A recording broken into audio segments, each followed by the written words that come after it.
Chers amis, j'espère que vous allez bien. Je suis heureuse de vous retrouver aujourd'hui pour à nouveau courte guidance.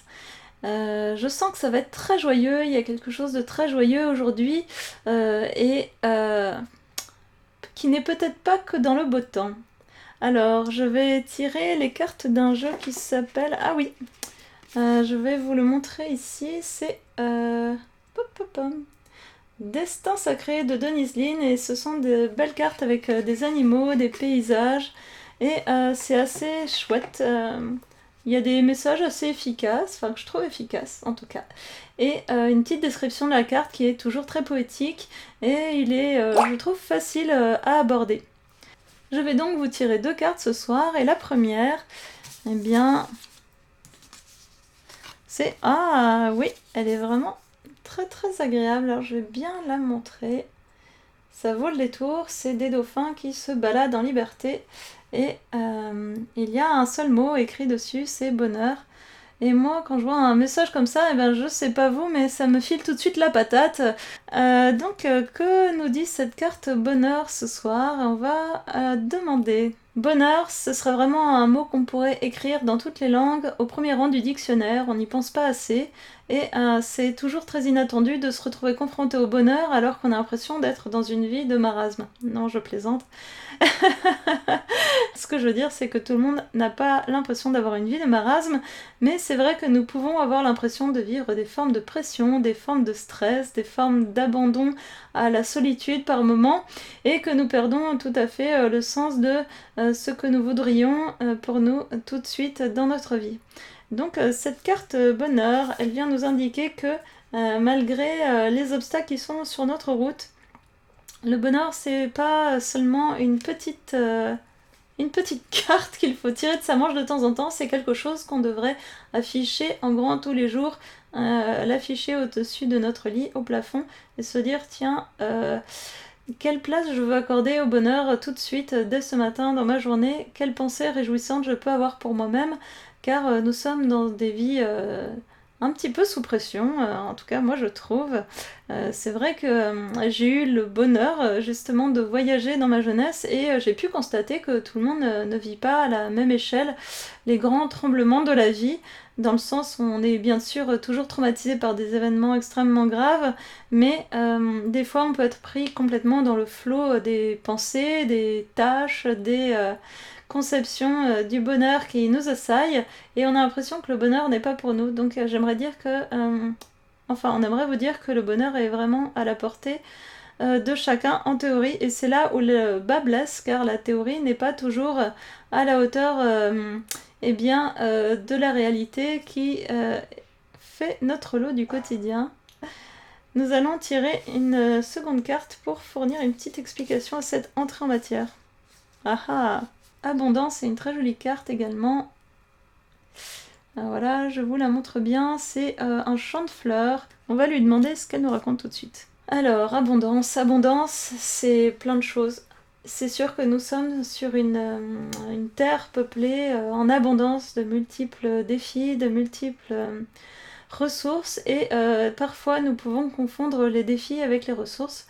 Par exemple, Julie, des fois, se dit « bah mince, j'ai ce défi-là qui se présente », et en fait, elle oublie complètement que c'est une ressource qui se présente à elle.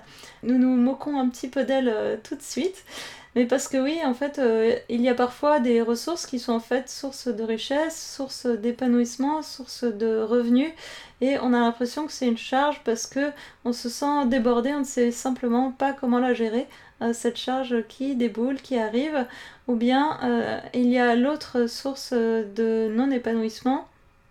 Oui, tu peux tirer une autre carte, Julie, merci. La prochaine carte, c'est le voyage. Ah, j'avais jamais tiré cette carte-là, elle est franchement canon. C'est une jolie carte pour nous faire voyager. C'est une maman baleineau avec son jeune baleineau qui est en train de le transporter au-dessus de l'océan. Un voyage, que nous raconte cette carte-là? Un voyage, c'est trouver la source du voyage à l'intérieur de soi-même. Il y a différentes façons de voyager, bien sûr.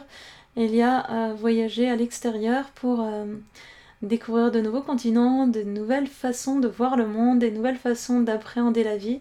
Et il y a aussi le voyage intérieur qui est comment je peux découvrir que je suis moi-même une planète merveilleuse dont je n'ai pas exploré toutes les ressources.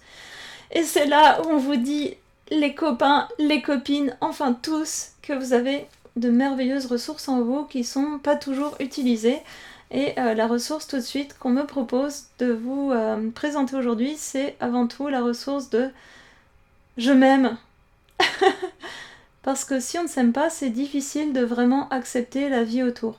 S'aimer, c'est quand même absolument impératif pour appréhender toute appréhension, tout remue-ménage, toute désespérance parfois pour certains, certaines. Et s'aimer, c'est le seuil obligatoire d'une vie qui est un petit peu équilibrée. Nous sommes désolés d'avoir à le dire comme ça de but en blanc. C'est-à-dire que si on ne s'aime pas suffisamment, on ne va pas aller vers des situations qui nous rendent heureux.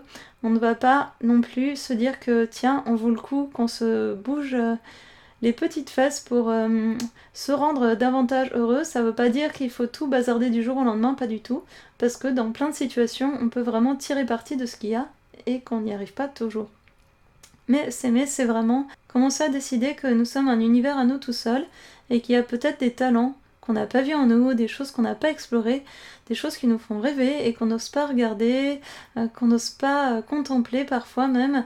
Et je sais à quel point, en tout cas moi, Julie, quand je regarde les gens, je les trouve toujours très étonnants, plein de ressources. Et je me dis, waouh, cette personne a cette ressource magnifique et elle n'arrive pas à mettre la main dessus. Donc, il y a plein de façons de mettre la main sur ces ressources. Peut-être que si vous commencez par vous dire que vous vous aimez, et vous dire, tiens, qu'est-ce que je préférerais contempler en moi, que j'aime le mieux, eh bien, c'est déjà un bon début. Et après, vous pourrez contempler le lendemain peut-être un nouvel aspect de vous, et vous dire, tiens, cet aspect-là, eh ben, il est chouette aussi, et je veux pleinement en profiter. Il faut savoir que l'amour de soi, c'est quand même ce qui permet de décider le meilleur pour soi et pour les autres. Donc il n'y a pas de petit amour de soi à se procurer, il faut y aller franchement, il faut se donner beaucoup d'amour. Et autre chose qu'on aimerait vous proposer, c'est de faire de temps en temps le vide et de ne prêter attention qu'au bruit. Qu'est-ce que vous touchez? Qu'est-ce que vous voyez? Et d'arrêter de penser.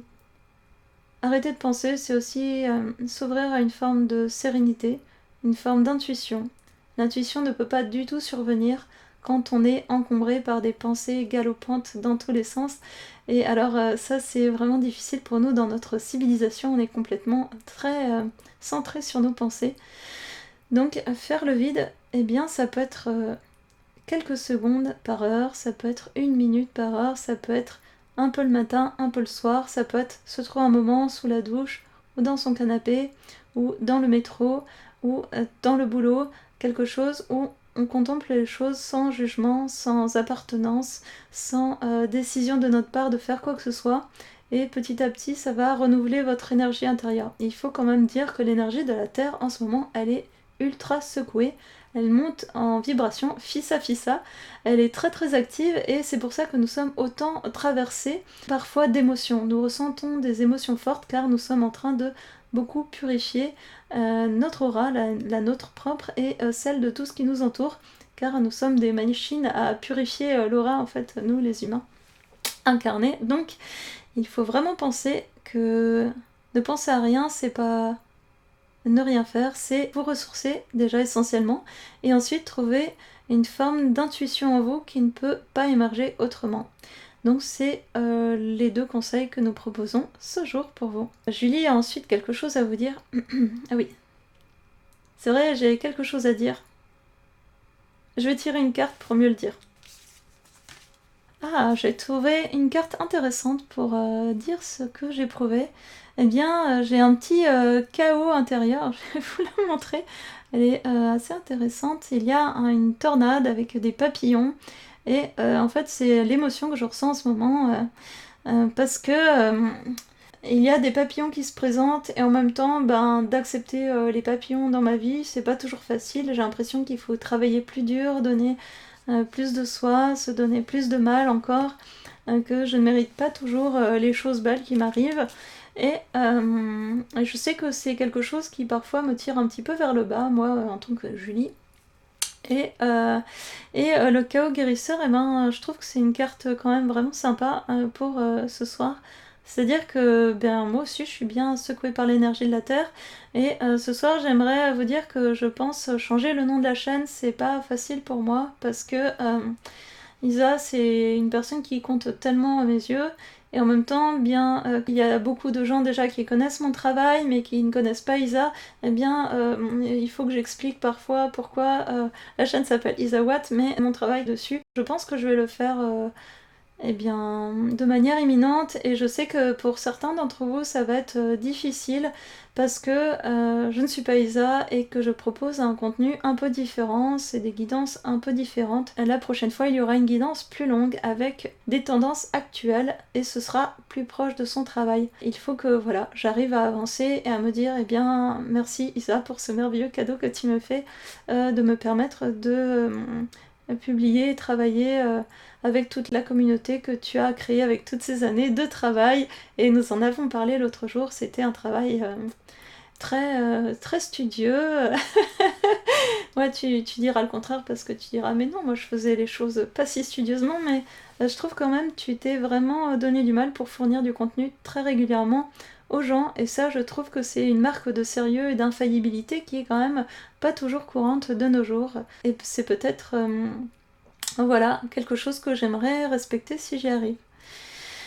Donc je vous souhaite à tous une très belle semaine, des bons moments en perspective, et je reviens bientôt avec ces éléments-là. Et je vous souhaite le meilleur évidemment. J'espère que cette guidance vous a plu. N'hésitez pas à commenter, à liker et à dire s'il y a des choses qui vous parlent ou d'autres choses qui vous paraissent vraiment très étranges. Je trouve que ça m'intéresse. Je vous souhaite le meilleur. Au revoir.